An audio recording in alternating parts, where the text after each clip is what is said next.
Dans le cadre de l'émission Livres en partage, nous allons aujourd'hui vous parler de Marie-Hélène Lafon.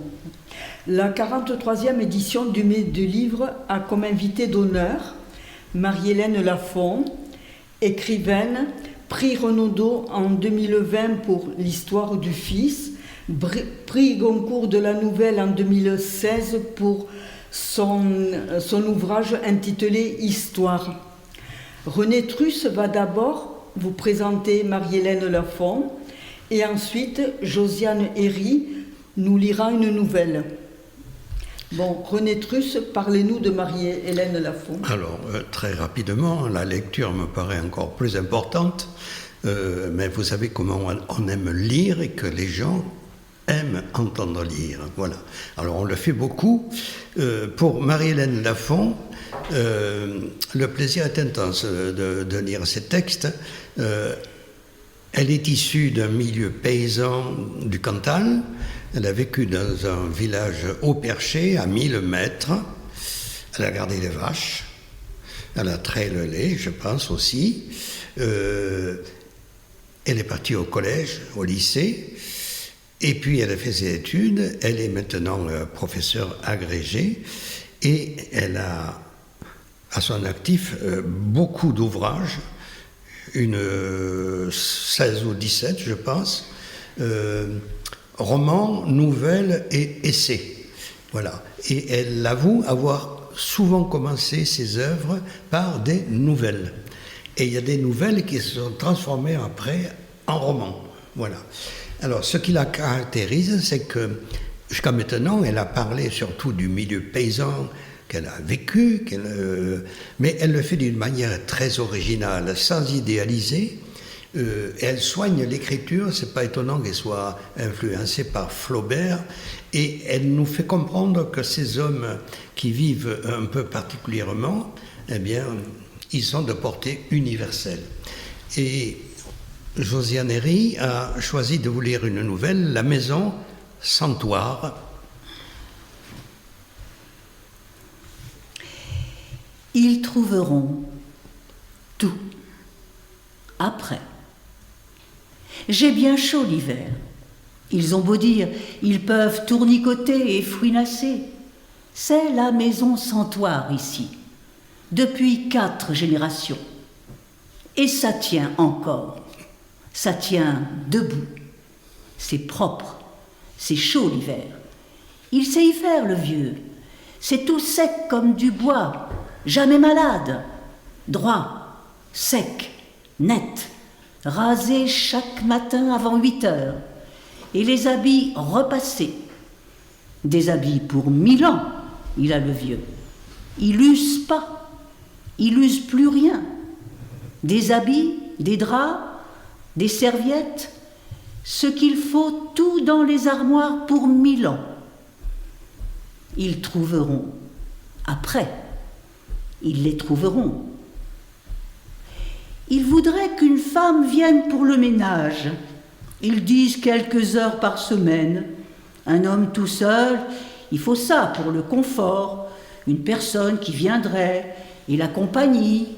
Quand même savoir les nouvelles, parler un peu avec une personne du pays qui connaît les gens. Ils disent, laissez dire. Le vieux signe pas le papier pour la demande. Pour manger, ça va. Ils portent le repas chaud 1 fois par jour. Ils entrent que dans la cuisine. C'est une personne de la mairie, une femme jeune. On ne sait pas d'où elle sort, si elle est d'ici ou pas. Elle voit que c'est tenu, que le vieux est propre et debout, bien réveillé, avec la télé tout normal. Il fallait dire oui pour les repas, pour cette aide, pour faire semblant d'avoir l'air comme les autres, et rester tranquille. Qu'ils viennent pas me prendre pour m'emmener ailleurs, dans une maison, comme ils disent. La maison Santoire est ici. Les Santoirs partent pas. Ils ont l'orgueil. Ils meurent dans cette maison. On trouvera tout. Ils me laisseront tranquille si j'ai l'air normal, propre, bien tenu. Il faut sortir un peu chaque jour, aller marcher à la même heure le long de la route. On me voit, ils passent en voiture, on sait qui je suis. Sortir, ouvrir les volets des 2 fenêtres, acheter 3 bricoles au camion, prendre le journal du jour dans la boîte, le déplier sur la table à la page des avis d'obsèques pour si quelqu'un vient et entre, il verra. Il pourra dire aux gens de la mairie que le vieux santoire fait bien son train, qu'il se suffit, qu'il s'intéresse, que c'est pas la peine, qu'il n'a pas besoin. Seulement le repas chaud à midi comme les autres vieux de la commune qui sont seuls dans les maisons. C'est difficile pour la voiture. Il ne faut pas lâcher. Il viendrait, on partirait, on serait obligé. Les bras, les jambes sont lents pour se plier. C'est difficile pour tourner à droite, à gauche. Le clignotant. Regardez tout ce à quoi il faut penser pour prendre le nouveau rond-point dans le bon sens à l'entrée de Riom. Après le vieux, ce vieux, c'est terminé, cuit. Ils entreront dans la maison, des gens, des cousins de loin, des héritiers, du côté de la mère, en remontant à sa mère ou du côté du père, des sœurs qu'il avait ou des cousines. Ces gens viendront, ils prendront des choses dans les pièces, des meubles, les cuivres, ils fouilleront, ils trouveront tout. Les autres en face, les voisins, ils sont nombreux, ils regardent, ils font des rapports aux gens de la mairie, ils répètent, ils attendent pour les terres et la maison, pour avoir tout, acheter, prendre, avaler le bazar, devenir seul des 2 côtés de la route, avoir les 2 côtés à la fois, être partout, ouvrir les fenêtres des pièces, fouiller, vider, jeter, brûler. Ils feront des feux de papier et d'habits, là, derrière la maison. Ils enlèveront les traces des santoirs. Ils trouveront tout. Ils voient ce vieux qui les gêne, qui reste là, un vieux de trop, qui vit trop, qui dure. Les femmes le surveillent. Elles sont bonnes pour ça dans cette famille. Elles passent, elles traversent la cour à linge avec des corbeilles pour faire semblant. Elles se plantent sur la route pour discuter comme si la route était à elles aussi. Elles voient direct dans la cuisine par la fenêtre de l'évier. Il faut se cacher pour échapper, mais pas trop. Sinon elles iraient dire qu'il est fou, qu'il tourne méchant, qu'il a toujours été un peu braque. Ça serait comme la maison du monstre chez Santoire. Et après, on le ferait porter fou, ce vieux, pour l'emmener. Et la maison serait abandonnée. Le plus difficile, c'est le téléphone. Quand il sonne comme si des gens étrangers étaient dans la maison pour écouter tout et comprendre ce qui se passe. Il sonne presque pas, presque jamais. On est obligé de répondre, on ne voudrait pas, on laisserait sonner, mais il viendrait. Il viendrait pour voir ceux qui ont appelé, les gens de la mairie ou d'une administration, ou ils enverraient les voisins, une des femmes jeunes viendrait. Ils auraient le droit pour vérifier que tout va bien, comme ils disent, que ce vieux qui vit tout seul n'est pas tombé, qu'il n'est pas malade, bloqué dans son lit, à faire tout sous lui, ou mort raide, la bouche ouverte, ou cassé en morceaux dans un coin de la maison, à gémir, à se traîner, sans pouvoir bouger derrière la porte, ou devant la cuisinière avec la plaque électrique allumée, que c'est dangereux. On a mis le feu comme ça. Les maisons ont brûlé entièrement. avec le vieux dedans, coincé, cuiffé comme un rat. Ils disent que les vieux doivent prendre un animal, un chien ou un chat, pour la compagnie, avec la télé et une bête. Les vieux se supportent. Ils dorment mieux, ils ont à qui penser. Ils parlent au chien, ils vont à la promenade avec lui le long de la route. Ils le touchent, ils l'attendent, ils lui donnent à manger, les restes, avec une petite gourmandise en plus. Une tartine de beurre, un sucre, du chocolat, du saucisson. Ils font crever le chien à coups de nourriture. Après, quand ils trouveront, on sera plus là pour voir. On sentira rien, ni chaud, ni froid. Il faut bien jeter les ordures, en produire un sac plein fermé et poser à côté des poubelles remplies par les autres d'en face, qui rangent rien, et cassent et achètent et changent d'affaires tout le temps.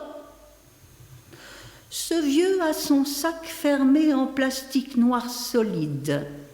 Il le noue. On ne sait pas ce qui est dedans, mais le sac tient debout, contre le poteau en ciment. Ceux qui ramassent les poubelles sont de la mairie. Ils savent que c'est le sac du vieux santoire.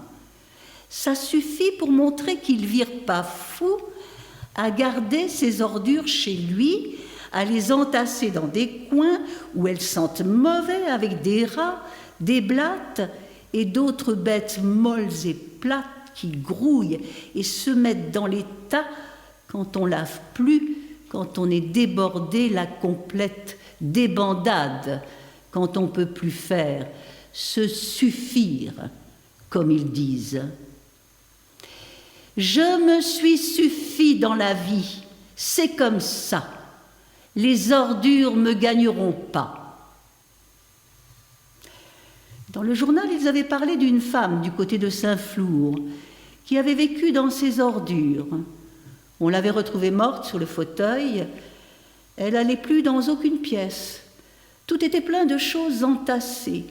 Même son lit, elle couchait plus dedans. Il était bourré, recouvert d'affaires. La femme était sale.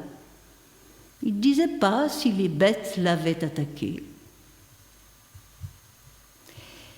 Quand ils trouveront tout, ils jetteront, ils brûleront, ils auront du mal. Ils allumeront des feux ici, à côté, dans le pré de derrière, où ils enverront les affaires, les papiers à la décharge, dans des sacs qui déborderont. Les feux sentiront mauvais et dureront longtemps. Les gens ne sauront pas pour les personnes qui ont habité ici. Ils se souviendront plus. Les fenêtres seront ouvertes. Je ne voudrais pas avoir vu ça. Ils iront dans les pièces, ils feront de la lumière, du bruit, ils nettoieront, ils casseront les cloisons de planches, les volets seront neufs, des artisans viendront, les autres d'en face feront des gîtes, ils connaissent bien. Ils sont que des brutaux en agriculture, et pour les maisons et le matériel aussi, ils croient tout savoir. Des gens habiteront pendant les vacances pour une semaine ou 2 ou 3, avec des amis, des voitures, des randonnées, des barbecues, comme ils disent, même que ça pue, et qu'ils sont tous agglutinés dehors à manger des saucisses, au lieu de s'asseoir chez eux tranquilles, installés, confortables et propres. On les voit l'été quand on va sur la route jusqu'au tournant. Les 2 maisons des Manicodis sont louées comme ça. On voit tout. Ils n'ont pas de gêne de se montrer sur les terrasses avec les cuisses et le ventre des femmes en maillot de bain, même pas habillées comme elles seraient en soutien-gorge et en culotte. Elles se traîneront ici l'été au soleil dans la maison Santoire pour se reposer, soi-disant. On se demande bien de quoi. On ne sait pas. On n'a pas connu les vacances. On ne s'est pas reposé. On n'a pas été fatigué. Les gens viendront ici, dans la maison sans toit, rénovée, transformée en gîte, avec un petit panneau à l'entrée, et le four à micro-ondes, et le moderne. Le four à micro-ondes, je l'ai pris, obligé, pour réchauffer les repas de la mairie. Ils ont dit qu'il fallait, on ne pouvait pas résister. C'était mieux, c'était pratique, on ne salissait pas, on n'allumait rien, on appuyait sur le bouton, et voilà, c'était bien chaud. En 2 temps, 3 mouvements. Elle dit ça, la femme qui livre les repas de la mairie. Les autres d'en face s'entendent avec ceux qui viennent en vacances, les touristes, avec des numéros d'étrangers sur les voitures. Ils louent les gîtes. Les femmes montent un peu sur des vélos, elles ont des casquettes à élastique et les jambons gras blancs à l'air qui dépassent de chaque côté de la selle. Les enfants crient, ils sont plusieurs dans ces gîtes, ils louent ensemble. C'est la mode des gîtes. Après, ça sera autre chose. Ils inventeront autre chose pour se distraire. Avoir des loisirs, comme ils disent. Ils en parlent du tourisme vert dans le journal et à la télé. Ils y feront du tourisme vert dans la maison sans toit, toute vidée, toute curée, des traces, quand ce vieux sera plus là. La femme de la mairie qui apporte les repas, c'est pour les ordinateurs aussi. Elle dit que les vieux dans les maisons, il faudrait les relier avec des ordinateurs pour surveiller comment ils vont.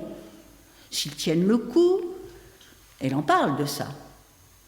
Elle peut toujours courir, moi, que je prenne l'ordinateur. J'ai déjà le téléphone et le micro-ondes qui sont modernes. Il faut juste appuyer sur les boutons pour l'ordinateur, elle dit la femme. Elle parle trop d'abord. Il ne demande rien, ce vieux, que les repas chauds. Il paye pour ça. Je range dans ma tête, il a tout là, ce vieux, ça se voit pas. On le prendrait pour un demeuré, mais je ne confonds pas les années ni les gens. Je me rappelle le nom des vaches, les numéros des plaques des voitures, des souvenirs de tout petit même, les chansons de la femme qui venait pour le linge pendant la guerre, des chansons qui ne se comprenaient pas. Et quand le père est rentré de captivité en Allemagne, on se lave le corps debout au lavabo avec le gant. Il faut le faire bien et frotter aux endroits pour les odeurs. La femme de la mairie a le nez pointu. Elle aurait vite fait de dire que ça va plus, qu'il se laisse aller. Il n'a plus la force et l'envie. Ces vieux, c'est comme ça qu'ils finissent. Ils n'ont plus envie de rien. Devant la télé, on les met dans ces maisons, ensemble, pour les distraire, s'en occuper, les soigner, les laver, comme des bêtes à l'étable, les tenir propres, linge et corps. Ils n'ont plus à s'occuper de rien. C'est mieux, vous auriez de la compagnie. Toujours tout seul les hivers. C'est long. C'est pas une vie pour les gens d'être isolés dans ces grandes baraques impossibles à chauffer. La femme de la mairie dit ça. Elle confond. On a les moyens. Le compte plein pour payer le fioul. On ne répond pas. Il attend, le vieux. C'est tout. Elle croit qu'elle l'aura à l'usure. À force, il finira par faire comme tout le monde. Les autres de la commune, la mère Pradier et le père Boutal, qui sont partis en maison à Lanche pour l'hiver et s'en trouvent bien, au chaud, confortable. Ils disent, c'est pour l'hiver, vous reviendrez quand il fera bon. On ne revient pas. On se ramollit dans les hospices. On ne devient plus capable de rien. Les vieux baissent tout de suite. Dans la maison Santoire, on ne baisse pas. On part d'un coup ou en 3 mois. Pas le temps d'engraisser les docteurs et les infirmières qui n'empêchent pas de mourir. C'est la maison qui veut ça, partir d'un coup, net, propre, sec. C'est difficile pour aller à Riom chercher l'argent à la banque avec des personnes qui sont pressées et regardent sur les écrans des ordinateurs. et parle vite en euros, directement, et ouvre les yeux.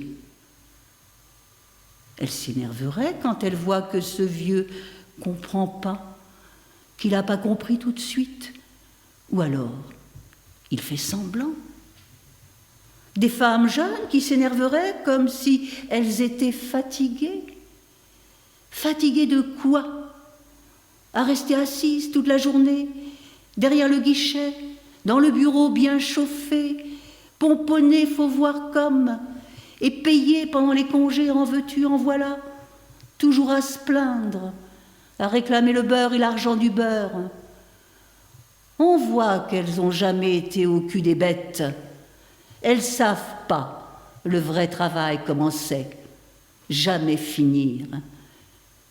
Tout ça, c'est derrière, avec le reste. On n'a plus rien à s'occuper. Ils trouveront tout. On attend. Tranquille. Merci Josiane pour cette très belle lecture. Et bon, merci à vous deux, merci à René Truss de nous avoir mieux fait connaître Marie-Hélène. Bon, merci à Josiane de nous avoir lu cette nouvelle. Alors, je rappelle que l'on pourra venir écouter Marie-Hélène Lafon et échanger avec elle. Alors, le samedi 21 mai à 10h à la médiathèque Louis Aragon à Tarbes, où elle vous parlera de Gustave Flaubert. Et l'après-midi, alors à 15h, au Hara. 14h30. Ah, parce que là, il y a 15h. Oui, alors à 14h30, où l'on pourra échanger avec elle. Voilà. Et d'ailleurs, elle-même adore lire. Donc je pense qu'elle fera aussi une lecture. Bon, merci encore à vous deux.